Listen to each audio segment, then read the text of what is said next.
Hi friends, రండి. నేను దొండకాయ చట్నీ చేస్తున్నాను. నా స్టైల్లో నేను దొండకాయ చట్నీ ఎలా చేస్తానో చూద్దురండి. దొండకాయలు కూడా వేయించుకుంటున్నాను. వీటితో పాటు కొద్ది కొత్తిమీర కూడా వేసేసుకుంటున్నాను.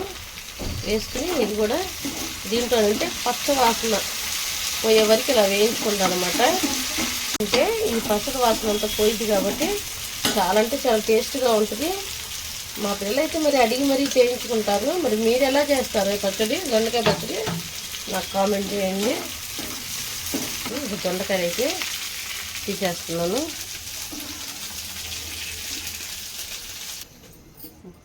ఓకే ఫ్రెండ్స్, ఇప్పుడైతే టమాటాలు నేను ఇలా కట్ చేస్తున్నాను అనమాట.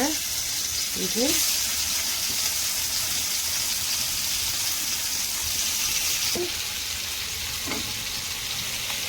ఇలా తిప్పుకుంటున్నాను. ఇటువైపు కాలిన తర్వాత మిక్సీ పెట్టేస్తాను.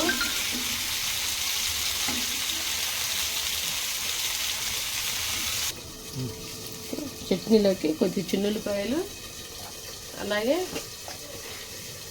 కొద్దిగా జీలకర్ర, అయితే టమాటాలు అయితే మగ్గిపోయింది. నేను కొద్దిగా చింతపండు కూడా వేసేసుకుంటున్నాను.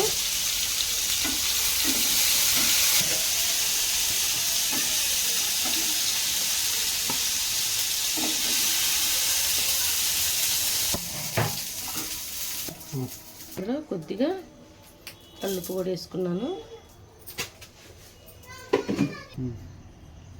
పై తొక్కంతా ఇలా తీసేసుకుంటున్నాను నేను.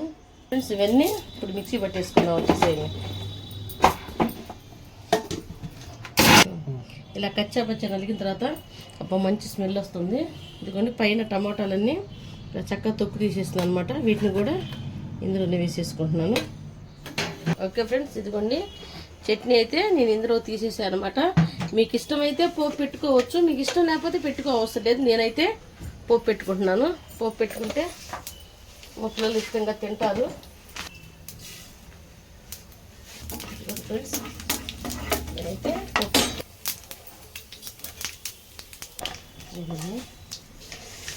వేడిగా దొండకాయ చట్నీ అయితే ఓకే ఫ్రెండ్స్, చాలా టేస్టీగా ఉండే దొండకాయ చట్నీ అయితే రెడీ అయిపోయిందనమాట. మీరు నా వీడియో చూశారు కదా. నా వంటలు నచ్చితే ప్రతి ఒక్కరు కూడా లైక్ చేయండి, షేర్ చేయండి, అలాగే సబ్స్క్రైబ్ చేసుకోండి. Okay, bye.